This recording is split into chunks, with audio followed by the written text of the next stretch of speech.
सिसकती हुई इंसानियत है चीख कर ये कह रही, सिसकती हुई इंसानियत है चीख कर ये कह रही, सालों से जारी जो सितम हर एक लम्हा सह रही। आंखों पर पट्टी बांधकर क्यों बिक गया अब न्याय है, उम्र कैद एक संत को अन्याय है, अन्याय है।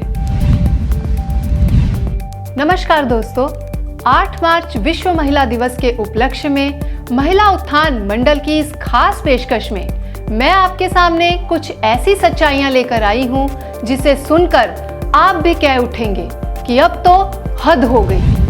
दोस्तों, हम बात कर रहे हैं गरीबों के मसीहा, संस्कृति के रक्षक, धर्मांतरण को रोकने वाले, भारत विश्व गुरु का डंका बजाने वाले, आध्यात्मिकता का शंखनाद करने वाले परम पूज्य संत श्री आशाराम जी बापू की। संत श्री आशाराम जी बापू को आज कौन नहीं जानता। उनके द्वारा फैलाई जा रही समाज उत्थान के सेवा कार्यों की सुवास पूरे देश विदेश को महका रही है। विशेष रूप से महिलाओं के लिए महिला आश्रमों की स्थापना कर, महिला उत्थान मंडलों का गठन कर महिलाओं के विकास के लिए बापूजी ने जो सेवा कार्य किए हैं, उनकी जितनी सराहना की जाए उतनी कम है। हाँ, ये बात और है कि महिला उत्थान मंडलों द्वारा चलाए जा रहे चले स्व की और आध्यात्मिक उत्थान शिविर, तेजस्विनी भव अभियान, दिव्य शिशु गर्भ संस्कार केंद्र, गर्भपात रोको अभियान, रक्षा बंधन कार्यक्रम, कैदी उत्थान कार्यक्रम, तुलसी अभियान और दरिद्र नारायण सेवा कार्यों को आज देखकर भी अनदेखा किया जा रहा है। दोस्तों, अगस्त 2013 में एक ऐसी आंधी चली जिसने धर्म, संस्कृति, संस्कार, आध्यात्मिकता को अपने पैरों तले रौंद कर रख दिया। अब तो ऐसा कलियुग आया, अब तो ऐसा कलियुग आया, निष्कलंक बापू पे दुष्टों ने झूठा दोष लगाया कि अब तो ऐसा कलियुग आया।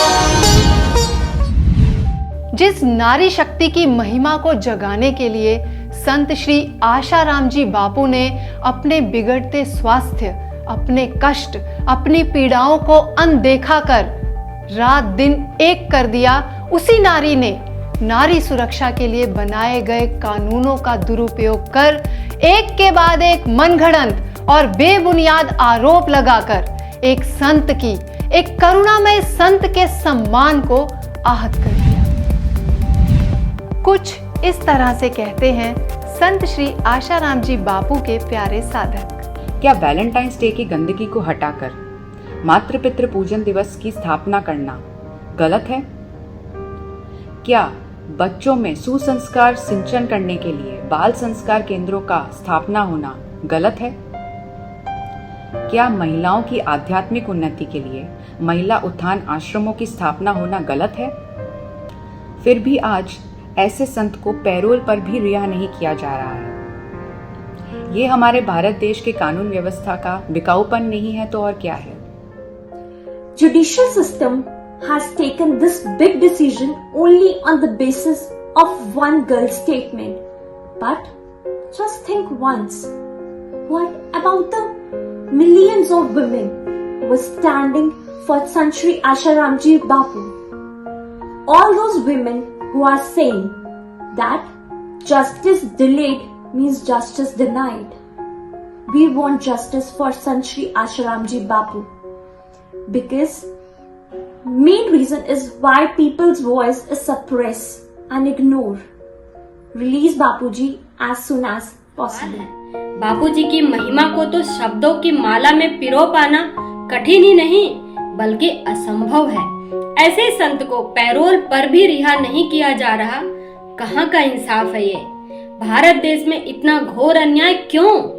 ये सरासर कानून के बिकाऊपने को प्रदर्शित कर रहा है कि घोर से घोर अपराधी को भी पैरोल फलों तक की राहत मिल जाती है। लेकिन मेरे गुरुदेव आसाराम जी बापू को कोविड हुआ, कोई राहत नहीं। यहाँ तक कि मेरे गुरुदेव का हीमोग्लोबिन गिर के 3.7 हो गया, फिर भी सरकार की ओर से कोई राहत नहीं। कैसा है हमारे भारत देश का अंधाकरण, अब तो हद ही हो गई अन्याय की। 2013 जोधपुर केस की बात की जाए तो उस केस से जुड़े एक नहीं अनेक तथ्य चीख चीख कर संत श्री आशाराम जी बापू की निर्दोषता की गवाही दे रहे हैं। लेकिन कुछ बिकाऊ मीडिया ने और अंधे कानून ने पूज्य बापू जी को आजीवन आमरण कारावास की कठोर सजा सुनाकर न्याय की गरिमा को कलंकित कर दिया। दोस्तों, अब बात करते हैं अहमदाबाद केस की। यहाँ की तो कहानी ही कुछ और बयां कर रही है। कथित घटना है 2001 की और लड़की फरियाद कर रही है 12 साल बाद। गौर करिएगा, लड़की फरियाद कर रही है 12 साल बाद, यानी 2013 में। 2007 तक लड़की संत श्री आशाराम जी बापू के महिला आश्रम में ही रहती थी। सत्संग करने के लिए बाहर शहरों में भी जाती थी, लेकिन आश्रम से भागने के लिए उसको पीछे के दरवाजे की जरूरत क्यों पड़ी? खुद आरोप लगाने वाली लड़की अपने झूठे बयान को बदलने के लिए कोर्ट में अपील करती है, लेकिन कोर्ट से उसे अनुमति नहीं मिलती। और इस केस में हाल ही में 30 जनवरी 2023 को गांधीनगर कोर्ट ने जो शर्मनाक फैसला सुनाया है, उसे सुनकर तो ऐसा लग रहा है कि कानून ना सिर्फ अंधा है बल्कि बहरा भी हो गया है। दोनों ही केसों में पुलिस अधिकारियों और जांच अधिकारियों के अचानक बेवजह हुए प्रमोशन से एक घिनौने राजनीतिक षड्यंत्र की बू आ रही है। खैर, ये तो थी कुछ ऐसी सच्चाइयां जिन्हें भारत के कानून ने तो अनदेखा कर दिया और एक लोक हितैषी संत को दुष्कर्मी बाबा का नाम देकर जनमानस के हृदय में उनकी पवित्र छवि को धूमिल करने का निरर्थक प्रयास किया।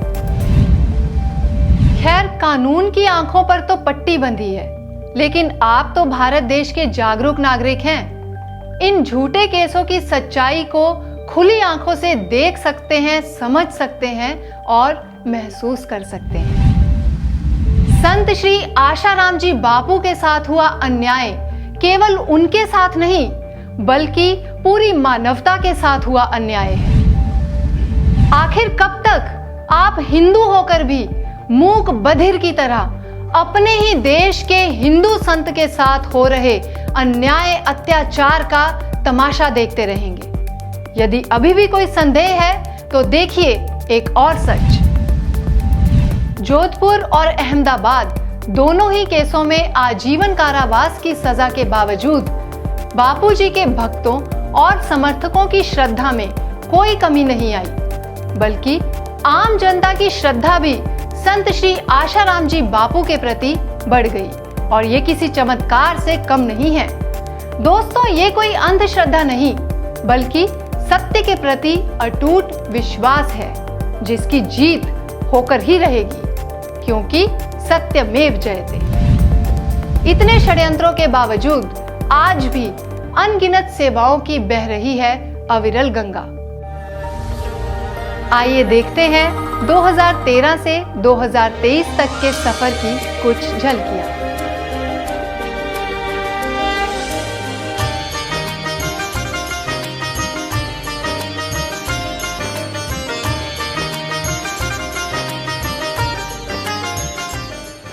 लोक हितैषी संत श्री आशाराम जी बापू की प्रेरणा से चल रही महिला उत्थान मंडल की सेवाओं की लिस्ट बहुत ही लंबी है। महिला उत्थान मंडल की बहनें पूरी दुनिया में फैली हुई हैं और अपनी सेवाओं से अपनी उपस्थिति दर्ज कराती रहती हैं।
का पौधा घर घर बांटती ये बहनें संत श्री आशाराम जी बापू की प्रेरणा से चल रही महिला उत्थान मंडल की बहनें हैं। महिला उत्थान मंडल की बहनें हर साल इन दिनों में तुलसी अभियान चलाती हैं।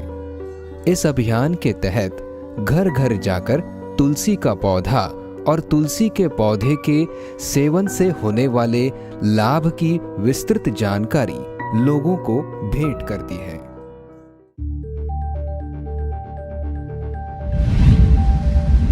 सत्य ना तो किसी कानून का मोहताज है, ना ही प्रमाण का। सत्य आपके सामने है, साफ और स्पष्ट।